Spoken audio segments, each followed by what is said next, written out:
So we come to what is the standard of care, stage-wise, tailorized standard of care.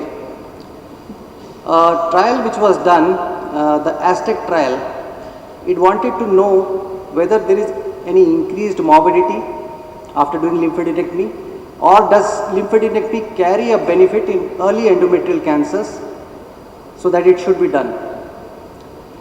Following the results of the trial, it was realized that stage 1A1, that is stage 1A cancer with grade 1 tumor, there is no benefit of doing a lymphadenectomy, pelvic or para-aortic, whatever.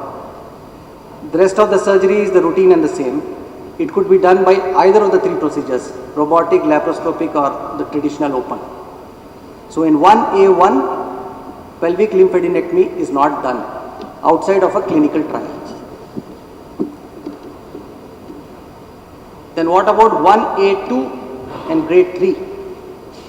In this, as of now, they say pelvic lymphadenectomy can be done apart from the other procedures which are done for endometrial CA. And they have shown a slight overall survival benefit. 1B in stage 2, the hysterectomy is a more like a radical hysterectomy rather than the hysterectomies which we saw prior in stage 1A, which was an extrafacial hysterectomy or a Thiele's hysterectomy. Here, on account of involvement of the parametrium, it's preferable to do a radical hysterectomy, which could be done by either of the three procedures, laparotomy, laparoscopy and robotic.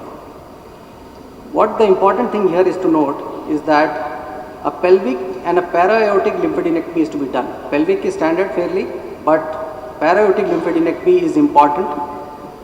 The maximum relapse rates in stage 2 cancers occurs in the vagina or in the para-aortic areas. Though we know that endometrial cancers, the progression is sequential, but some of the cancers, especially at the fundus, the chances of having a direct drop mets at the para-aortic area is very high. But here again, what is important is that it's not some simple kind of para-aortic lymphadenectomy that we just wander around at the area of the common iliac and take out some node, sample it and send it as para-aortic nodes. The important thing here is the first landing area usually is between the inferior mesenteric artery and the takeoff of the renal vessels, which is quite high up, and unless and until you are a seasoned surgeon and you have been doing that para-aortic lymphadenectomy, it is a difficult task, fraught with a lot of risk.